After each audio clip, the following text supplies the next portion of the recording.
नमस्कार। राष्ट्रीय मुक्त विद्यालय संस्थान में आपका स्वागत है। मैं हूं डॉक्टर रुचि भार्गव, सहायक प्राध्यापक, Khalsa College of Education, Ranjit Avenue, Amritsar. आज हम पाठ्यक्रम 509 उच्च माध्यमिक स्तर पर सामाजिक अध्ययन अधिगम के अंतर्गत सामाजिक विज्ञान में इतिहास का महत्व और ऐतिहासिक उपागम विषय पर चर्चा करेंगे। विद्यार्थियों, इतिहास का अध्ययन करना बहुत ही महत्वपूर्ण है क्योंकि यह हमें अपने अतीत को समझने की इजाज़त देता है, जो बदले में हमारे वर्तमान को समझने की अनुमति हमें प्रदान करता है। इतिहास विषय के द्वारा हम अपनी जड़ों से जुड़ सकते हैं। इतिहास में भूतकाल में जो हमारे समाज में या हमारे राष्ट्र में जो भी घटित हुआ, उसको समझने का सबसे महत्वपूर्ण साधन इतिहास है। इतिहास हमें हमारी मूल की संस्कृतियों और विभिन्न संस्कृतियों के बारे में अंतर्दृष्टि प्रदान करता है, अर्थात हम अपने देश की संस्कृति साथ में विभिन्न संस्कृतियों के बारे में जान सकते हैं। और विभिन्न संस्कृतियों के बारे में हमें वैसे ही नहीं पता चलता, लेकिन इतिहास विषय के अंतर्गत हम अपनी संस्कृति और विभिन्न संस्कृतियों को जानकर अंतर सांस्कृतिक जागरूकता की समझ को बढ़ा सकते हैं। राष्ट्रीय पाठ्यचर्या रूपरेखा 2005 ने निम्न उद्देश्यों को सामाजिक विज्ञान और इतिहास विषय के द्वारा हासिल करना चाहा। कौन कौन से उद्देश्य हैं जिनको राष्ट्रीय पाठ्यचर्या की रूपरेखा ने महत्वपूर्ण माना, जो कि सामाजिक विज्ञान और इतिहास के द्वारा हम प्राप्त कर सकते हैं? प्रमुख उद्देश्य हैं सामाजिक विज्ञान द्वारा सामाजिक न्याय, समानता और विविधता के सम्मान जैसे मूल्यों को समाहित करना, भारत की सामाजिक आर्थिक समस्याओं को समझना और उपयुक्त मुद्दों पर बहस और चर्चा को प्रोत्साहित करना। राष्ट्रीय पाठ्यचर्या रूपरेखा 2005 ने इन सभी उद्देश्यों को इतिहास और सामाजिक विज्ञान द्वारा हासिल करने का लक्ष्य प्राप्त किया है।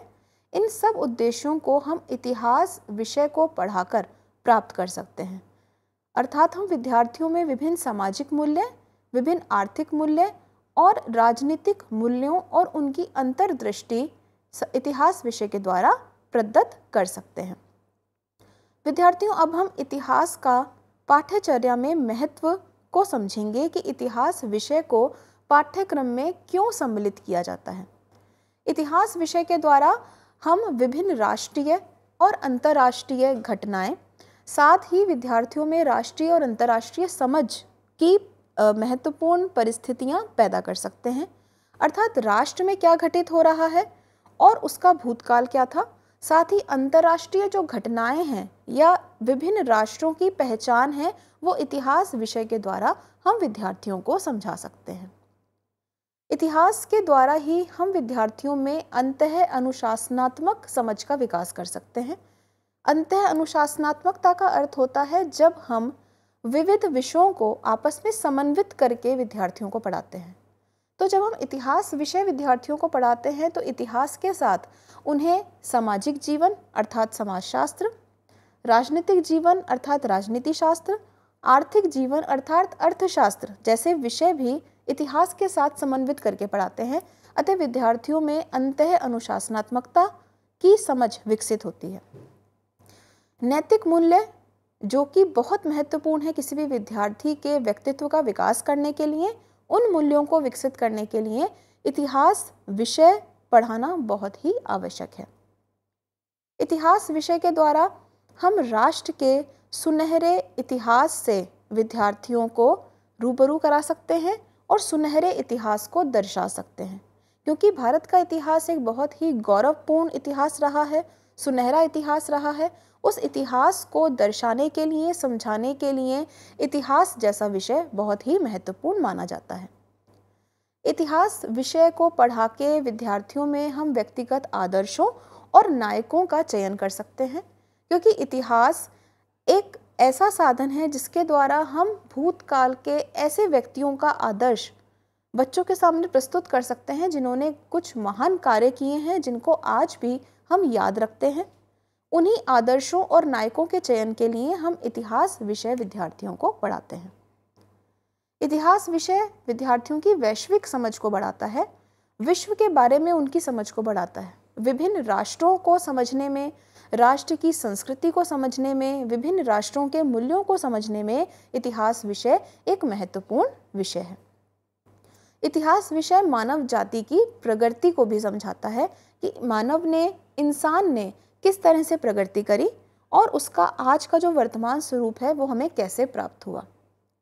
इतिहास विषय विद्यार्थियों में आलोचनात्मक चिंतन का विकास करता है, अर्थात वो हर पहलू को, हर तथ्य को अच्छे तरह से जांच पड़ताल करके ही सत्य मानते हैं, सही मानते हैं। इसलिए विद्यार्थियों में हम आलोचनात्मक चिंतन का विकास कर सकते हैं। इतिहास विषय के द्वारा हम विद्यार्थियों में भारतीय संस्कृति की विविधता के बारे में जानकारी दे सकते हैं कि भारतीय संस्कृति कितनी विशाल है, साथ में वो कितनी विविध है, फिर भी उसमें एकता कायम है। ये समझ हम विद्यार्थियों को इतिहास विषय के माध्यम से दे सकते हैं। इतिहास विषय के द्वारा भारतीय समाज के उद्भव, अर्थात भारतीय समाज किस तरह से उसका जन्म हुआ और उसकी उन्नति किस तरह हुई, इसका ज्ञान देना इतिहास का उद्देश्य है। इतिहास भारतीय समकालीन समस्याओं को ऐतिहासिक पृष्ठभूमि प्रदान करता है, अर्थात आज की जो समस्याएं हैं उनका इतिहास से कैसे गहरा नाता है या इतिहास से वो कैसे जुड़ी हुई हैं, ये सभी चीज़ें हम इतिहास के माध्यम से विद्यार्थियों को समझा सकते हैं। इतिहास विषय के द्वारा हम ऐतिहासिक धरोहरों के संरक्षण के महत्व को समझा सकते हैं, क्योंकि ऐतिहासिक धरोहरें आज भी संरक्षित करके अगर रखी जाएं तो उनका बहुत महत्वपूर्ण योगदान होता है संस्कृति को समझने के लिए। तो उन धरोहरों को कैसे संरक्षित किया जाए और वो क्यों महत्वपूर्ण है, ये समझाना इतिहास का उद्देश्य है।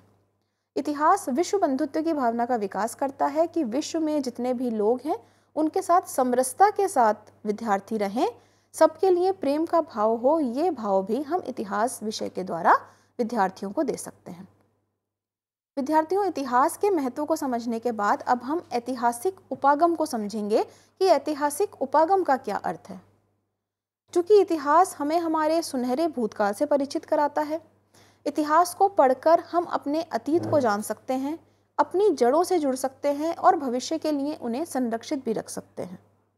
इतिहास को निर्मित नहीं किया जाता, बल्कि उसे तथ्यों, प्रमाणों और साक्ष्यों के आधार पर रचित किया जाता है। विद्यार्थियों, जब इतिहास को लिखने के लिए इतिहासकार विभिन्न स्रोतों का सहारा लेते हैं, जिसमें कुछ लिखित हो सकते हैं और कुछ अलिखित हो सकते हैं।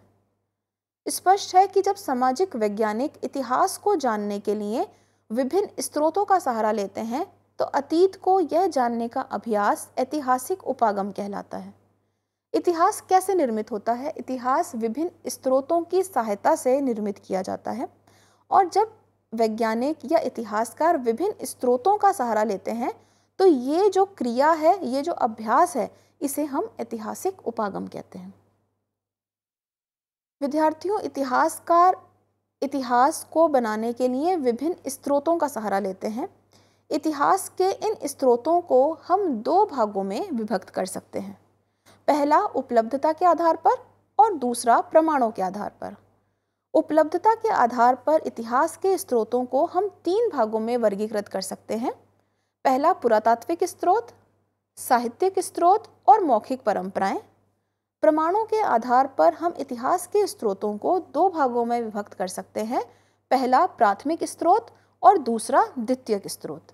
विद्यार्थियों, अब हम विस्तार में इन स्रोतों का और उनके महत्व का अध्ययन करेंगे। सबसे पहला जो है वो है पुरातात्विक स्रोत। पुरातत्व में भौतिक संस्कृति के विश्लेषण के द्वारा मानवीय गतिविधियों का अध्ययन किया जाता है। पुरातात्विक अभिलेखों में कलाकृतियाँ, वास्तुकला, जैव व्यवहार या पारिस्थितिकी और सांस्कृतिक परिदृश्य शामिल होते हैं। विद्यार्थियों, पुरातात्विक स्रोतों के भी आगे तीन वर्गीकरण हैं। वो तीन वर्गीकरण कौन कौन से हैं? पुरातात्विक अवशेष और स्मारक, शिलालेख और सिक्के, जिनके अध्ययन को हम न्यूमिस्मेटिक कहते हैं। अर्थात पुरातात्विक स्रोतों के अंदर भी बहुत सारे स्रोत हैं, जिसमें सबसे पहला और सबसे विशिष्ट है पुरातात्विक अवशेष और स्मारक। जैसे कि आपको नाम से पता चल रहा है, पुरातात्विक अवशेष का मतलब है कि जो खंडहर, जो स्तूप, मंदिर इत्यादि हमें खुदाई के दौरान मिलते हैं, उत्खनन के दौरान मिलते हैं, उन पर आधारित जब इतिहास का निर्माण किया जाता है वो हम पुरातात्विक अवशेषों और स्मारकों के अंदर उसको शामिल करते हैं। उत्खनन और अवशेषण के परिणाम स्वरूप प्राचीन खंडर, अवशेष, स्मारक आदि इतिहास के पुरातात्विक स्रोत हैं। पुरातात्विक अवशेषों को इसकी तिथियों के लिए रेडियो कार्बन विधि की वैज्ञानिक परीक्षा से प्रमाणित किया जाता है। पुरातात्विक स्रोत हमें प्राचीन लोगों के जीवन का कुछ ज्ञान देते हैं। भारत प्राचीन खंडरों, अवशेषों और स्मारकों से समृद्ध है। मोहनजोदाड़ो और हड़प्पा की खुदाई से सिंधु घाटी सभ्यता के अस्तित्व के बारे में पूरी दुनिया ने जाना। संपूर्ण भारत में अनगिनत ऐतिहासिक स्मारक जैसे मंदिर, स्तूप, मठ, किले, महल आदि हैं जो प्राचीन समय की झलक हमें प्रदान करते हैं। इसी प्रकार उपकरण, हथियारों और बर्तन आदि लोगों के रहने की स्थिति पर प्रकाश डालते हैं। इन सब चीज़ों के द्वारा, इन सब सामग्री के द्वारा हम उस समय की सामाजिक, सांस्कृतिक, आर्थिक इत्यादि स्थिति का अध्ययन कर सकते हैं। विद्यार्थियों, दूसरा जो इसका भाग है वो है शिलालेख। शिलालेख जैसे नाम से हमें विदित हो रहा है, शिलाओं के ऊपर जो उत्कीर्ण या उत्खनन कार्य है उनमें चित्र भी हो सकते हैं, चित्रकारी हो सकती है इत्यादि के द्वारा जब हम इतिहास का निर्माण कर रहे हैं वो शिलालेखों की श्रेणी में आता है। शिलालेख एक मूल्यवान ऐतिहासिक तथ्यों की आपूर्ति करते हैं। शिलालेखों के अध्ययन को हम एपिग्राफी कहते हैं। प्राचीन शिलालेखों और अभिलेखों पर जो लेख उत्कीर्ण होते हैं उनके अध्ययन को पैलेगोग्राफी कहा जाता है। चट्टानों, खंभों, पत्थरों, स्लैब, इमारतों की दीवारों और मंदिरों की दीवारों पर शिलालेख उकेरे जाते हैं और अभिलेख मोहरों और तांबे की प्लेटों पर भी पाए जाते हैं।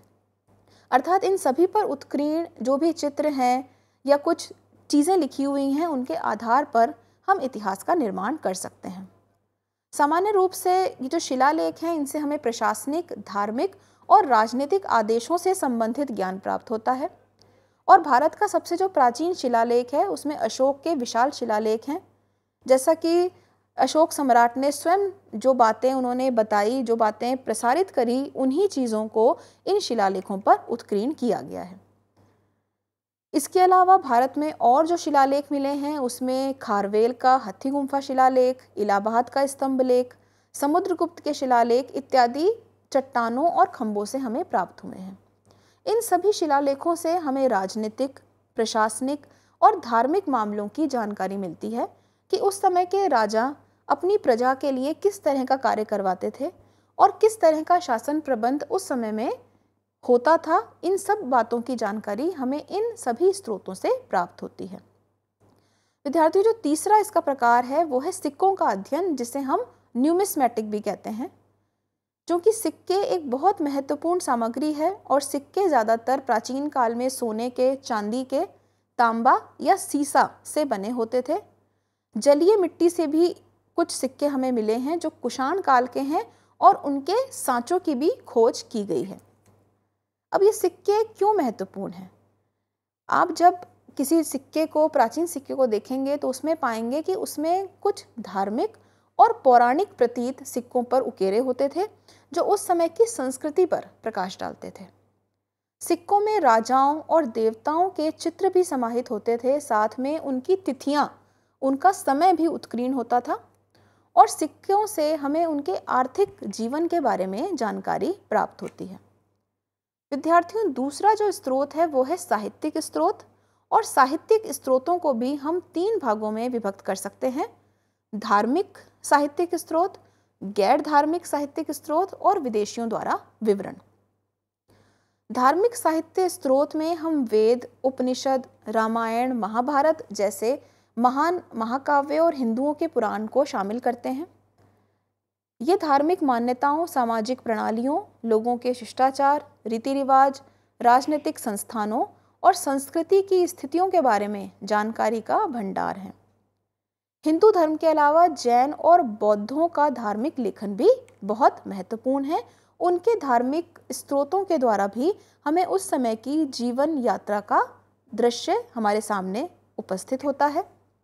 दूसरा जो प्रकार है वो है गैर धार्मिक साहित्यिक स्रोत। जैसा कि नाम से पता चल रहा है, ये धार्मिक नहीं है। इसमें कानूनी पुस्तकें, धर्म सूत्र इत्यादि शामिल किए गए हैं। इन स्रोतों में राजाओं और उनके कर्तव्यों का, साथ ही संपत्ति का, हत्या, चोरी इत्यादि अपराधों के लिए जो दंड निर्धारित किए गए थे उनका सम्मिश्रण होता है। सबसे महत्वपूर्ण गैर साहित्यिक स्रोत में कौटिल्य का अर्थशास्त्र को हम मानते हैं, जिसमें न केवल राजनीति बल्कि सामाजिक और आर्थिक प्रणाली के बारे में भी विचार प्रदान किए गए हैं। अन्य जो दूसरा प्रकार है वो है मौखिक परंपराएं। मौखिक परंपराएं भी इतिहास को जानने का एक महत्वपूर्ण साधन है। मौखिक परंपराएं क्या होती हैं? मौखिक परंपराओं में मौखिक रूप से सूचनाओं का संचार होता है। ये सूचनाएं कौन सी हो सकती हैं? ज्ञान की, कला की, सांस्कृतिक हो सकती हैं, जो एक पीढ़ी से दूसरी पीढ़ी तक संचरित होती है। मौखिक इतिहास में व्यक्तियों और परिवारों, उनकी महत्वपूर्ण घटनाओं, साक्षात्कार, उनके प्रतिलेखन का उपयोग और संग्रहण किया जाता है। मौखिक परंपराएं भाषण या गीतों के माध्यम से भी संचरित होती हैं और ये गीत या भाषण में लोक कथाएं, मंत्र, गद्य और छंद इत्यादि शामिल होते हैं। विद्यार्थियों, जो अन्य प्रकार थे वो थे प्राथमिक स्रोत और द्वितीयक स्रोत। प्राथमिक स्रोत में हम किसी घटना, वस्तु, कला या काम के बारे में प्रत्यक्ष सबूत जब हमारे सामने होते हैं उसे हम प्राथमिक स्रोतों के अंतर्गत लेकर आते हैं। प्राथमिक स्रोतों में ऐतिहासिक और कानूनी दस्तावेज, प्रत्यक्षदर्शी खाते, प्रयोगों के परिणाम, रचनात्मक लेखन के परिणाम, ऑडियो और वीडियो अभिलेख, कलात्मक वस्तुएं इत्यादि शामिल हैं। उदाहरण के तौर पे हम प्राथमिक स्रोतों में किन किन का समावेश करते हैं? हम संगठन के रिकॉर्डों का, भाषण का, पत्रिकाओं का, पत्र और डायरी का, तस्वीर, कलाकृतियाँ जैसे कपड़े, परिधान, फर्नीचर, इन सभी को हम प्राथमिक स्रोतों में शामिल करते हैं। प्राथमिक का अर्थ है कि जो उस घटना से बिल्कुल आपस में जुड़ी हुई हैं, जो उसी का प्रमाण हमें प्रस्तुत करनी है, उसे हम प्राथमिक स्रोत मानते हैं। विद्यार्थियों, जब हम प्राथमिक स्रोतों का उपयोग करते हैं उस समय हमें बहुत सी बिंदु ध्यान में रखने चाहिए, बहुत सी चीज़ें ध्यान में रखनी चाहिए। वो कौन कौन सी चीज़ें हैं कि जब हम प्राथमिक स्रोतों का उपयोग कर रहे हैं तो स्रोत को किसने बनाया, कब बनाया गया और किसने इसे बनाया था, उसके बारे में हम विचार करते हैं। स्रोतों का संदर्भ क्या था? किस संदर्भ में इन स्रोतों को बनाया गया? क्या ये स्रोत विश्वसनीय है और इसे विश्वसनीय क्या बनाता है? क्या उस समय का समय इसे बनाता है या जिसने इसे लिखा वो इसको विश्वसनीय बनाता है? अर्थात पूरी तरह से इन स्रोतों का हम जब अध्ययन करेंगे, इन सभी बिंदुओं को ध्यान में रख के ही इसका उपयोग हम कर सकते हैं। अर्थात ये प्राथमिक स्रोत उपयोग में लाते समय बहुत से बिंदु हमें ध्यान में रखने होंगे। विद्यार्थियों, अगला जो प्रकार है वो है द्वितीयक स्रोत का। द्वितीयक स्रोत क्या है? द्वितीयक स्रोत उस घटना, अवधि या इतिहास के बारे में कोई स्रोत हैं जो उस घटना के बाद उत्पादित किए गए थे। देखिए, यहाँ पे आपको अंतर पता चल रहा है। प्राथमिक स्रोत वो हैं जो घटना के समय से बिल्कुल संबंधित हैं। द्वितीयक स्रोत वो हैं जो उस घटना के बाद बनाए गए हैं। आमतौर पे ये किनके द्वारा बनाए जाते हैं? ये उन लेखकों द्वारा उत्पादित किए जाते हैं जिन्होंने ऐतिहासिक विषय की जांच करते समय पिछले युग या युग से संबंधित विभिन्न प्राथमिक स्रोतों की जांच की है। आत्मकथाओं, भाषणों, सरकारी अभिलेख जैसे सबूतों के अच्छे तरीके से विश्लेषण के बाद माध्यमिक स्रोतों के लेखक विशेष ऐतिहासिक विषयों के बारे में व्यापक निष्कर्षों की श्रृंखला तैयार करने में सक्षम होते हैं। द्वितीयक स्रोतों के उदाहरण में हम आत्मकथाएं, वृत्तचित्र, व्याख्यात्मक निबंध, संपादकीय समाचार पत्र, लेख आदि का उपयोग कर सकते हैं। विद्यार्थियों, द्वितीयक स्रोतों का उपयोग करते समय भी हमें बहुत से बिंदु ध्यान में रखने होते हैं। क्या ध्यान में रखेंगे हम बातें कि ये जो स्रोत हम उपयोग कर रहे हैं ये वैज्ञानिक हैं या लोकप्रिय हैं? वैज्ञानिकता इन्हें कौन प्रदान करता है और लोकप्रियता इन्हें कौन प्रदान करता है? जो स्रोत हैं उनके श्रोतागण कौन हैं? इस स्रोत का उद्देश्य क्या है, परिप्रेक्ष्य क्या है और ये आपके शोध का समर्थन करने में आपकी सहायता कैसे करेगा? विद्यार्थियों, ये हुआ ऐतिहासिक उपागम। ऐतिहासिक उपागम के विभिन्न प्रकार अर्थात विभिन्न स्रोतों के प्रकार। अब हम ऐतिहासिक उपागम को उपयोग में कैसे लाते हैं, उसके लिए कौन कौन से दिशा निर्देश हैं, इसके बारे में अध्ययन करेंगे। जब भी हम किन्हीं स्रोतों का अध्ययन करते हैं या उन्हें उपयोग में लाते हैं, उससे पहले हमें दो तरह की आलोचना या दो तरह से उन्हें सच या झूठ को कैसे सम्मिलित करना है वो देखते हैं। दो तरह से इसकी आलोचना कर सकते हैं, दो तरह से इसका हम संदर्भ देख सकते हैं। पहला बाहरी आलोचना और दूसरा आंतरिक आलोचना। बाहरी आलोचना एक शोधकर्ता द्वारा ऐतिहासिक अध्ययन में उपयोग किए जाने वाले दस्तावेजों की वास्तविकता को संदर्भित करती है। बाहरी आलोचना में हम क्या क्या चीज़ें देखेंगे, क्या क्या चीज़ें अध्ययन करेंगे कि क्या जो लेख लिखा गया है या स्रोत है वो घटना से पूरी तरह से संबंधित है या घटना के बाद लिखा गया है, उस प्रतिलिपि की मूलता क्या है और सटीकता क्या है, और यदि उसमें कोई त्रुटियां हैं तो त्रुटियों की प्रकृति का आकलन करने में किस तरह की अभ्यासों को दर्शाया गया है। आंतरिक आलोचना, इस आलोचना को हम उच्च आलोचना भी कहते हैं। आंतरिक आलोचना में हम दस्तावेज जो हमारे सामने हैं, स्रोत हैं, उसका अर्थ और उसकी भरोसेमंदता को शामिल करते हैं कि क्या वो भरोसे लायक है या नहीं, क्या उनका मूल्य, उनकी विश्वसनीयता है, क्या वो अलग अलग व्यक्तियों द्वारा बनाए गए हैं और क्या वो अवलोकन अलग अलग समूहों और अलग अलग संबंधिताओं से संबंधित है। विद्यार्थियों, अब हम ऐतिहासिक उपागम के महत्व को समझेंगे कि ऐतिहासिक उपागम के महत्व क्या है और इसका लाभ क्या है। ऐतिहासिक उपागम पर आधारित जो इतिहास लेखन होता है वो प्रमाणों पर आधारित होता है, क्योंकि सभी स्रोत आंतरिक या बाहरी आलोचना के आधार पर कसौटी पर कसे जाते हैं, इसलिए वो प्रमाणों पर आधारित है। इतिहास जो भी लिखा जाएगा वो विश्वसनीय और वैध होएगा, क्योंकि उसके पीछे हमारे पास कोई ना कोई सबूत, कोई ना कोई साक्ष्य ज़रूर उपस्थित होंगे। ऐतिहासिक उपागम में हम अनेक स्रोतों का उपयोग करते हैं, जिसमें हम खंडरों का लेखन, इसके अलावा सिक्कों का अध्ययन, इसके अलावा जो भी मृद भांड या जो भी सामग्री हमें उत्खनन से प्राप्त हुई है, उन सभी स्रोतों का हम अध्ययन करते हैं। ऐतिहासिक उपागम के द्वारा इतिहास लेखन पक्षपात से दूर होता है, क्योंकि इसमें इतिहासकार के स्वयं के मत शामिल नहीं होते। व्यक्तिगत मतों से दूर होता है इतिहासकार, और इतिहास लेखन की एक वैज्ञानिक विधि है, क्योंकि जो भी स्रोत हमें प्राप्त हुए हैं उनकी रेडियो कार्बन विधि के द्वारा उनकी ऐतिहासिकता और उनकी विश्वसनीयता की जानकारी की जाती है। विद्यार्थियों, सारांश में हम ये कह सकते हैं कि ऐतिहासिक उपागम इतिहास लेखन का एक बहुत ही महत्वपूर्ण उपागम है। धन्यवाद।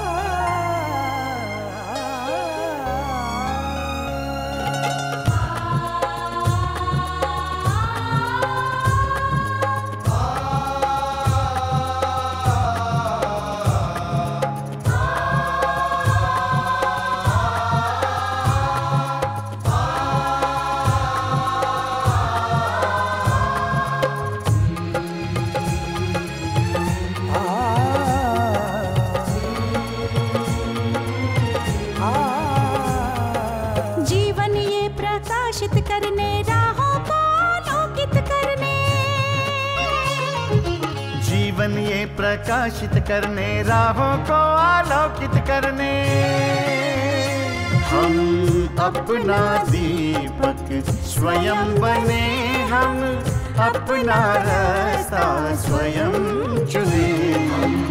अपना दीपक स्वयं बने, हम अपना रास्ता स्वयं चुने। जीवन ये प्रकाशित करने, राहों को आलोकित करने।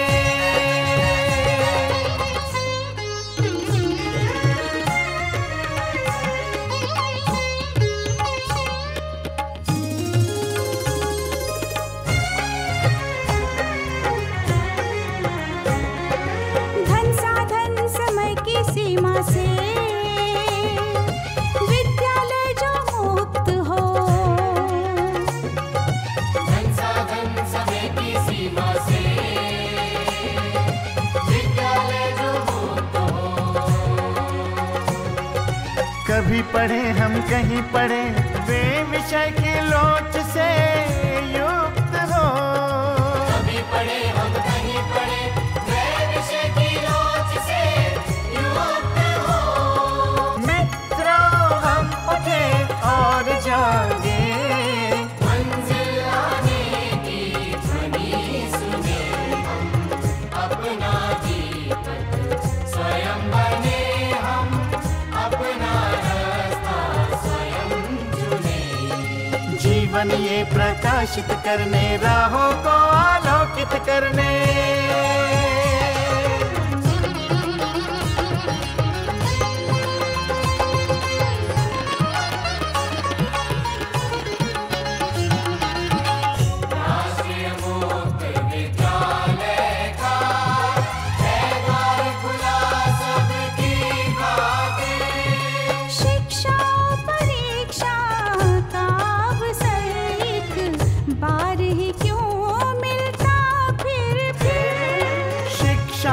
परीक्षा का अवसर एक बार ही क्यों मिलता फिर दुनिया में इसके केंद्र बहुत। कोई मन चाहा केंद्र चुने, हम अपना दीपक स्वयं बने, हम अपना रास्ता स्वयं चुने। कोई मन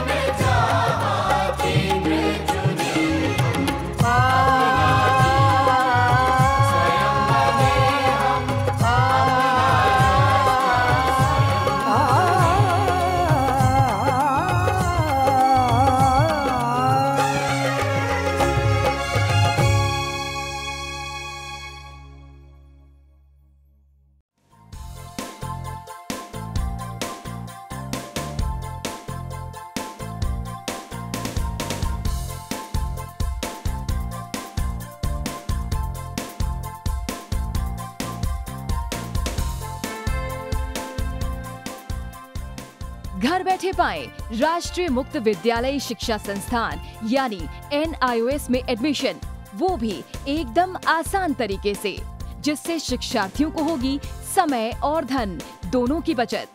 NIOS से शिक्षा कभी भी कहीं भी। शिक्षार्थियों, क्या आप जानते हैं NIOS में एडमिशन लेने का सरल और सुगम तरीका, जिससे शिक्षार्थियों को ऑनलाइन प्रवेश लेने में सहूलियत मिलती है। NIOS में प्रवेश की प्रक्रिया पूर्णतया ऑनलाइन है। शिक्षार्थी घर बैठे इंटरनेट द्वारा प्रवेश के लिए सबसे पहले NIOS की वेबसाइट www.nios.ac.in पर लॉगिन करें। अपना ईमेल आईडी और पासवर्ड डालकर अपना पंजीकरण करें। पंजीकरण के बाद लॉगिन करने पर ऑनलाइन प्रवेश हेतु आवेदन पत्र खुलेगा। आवेदन पत्र को निर्देशानुसार भरें और प्रिंट आउट लें। इस प्रिंट आउट पर अपनी फोटो संलग्न करें। ऑनलाइन प्रवेश के लिए शुल्क हेतु भुगतान के तरीके हैं: क्रेडिट कार्ड के द्वारा, डेबिट कार्ड के द्वारा, राष्ट्रीयकृत बैंक के ड्राफ्ट के माध्यम से, जो कि सचिव NIOS नई दिल्ली या नोएडा के पक्ष में देय हो।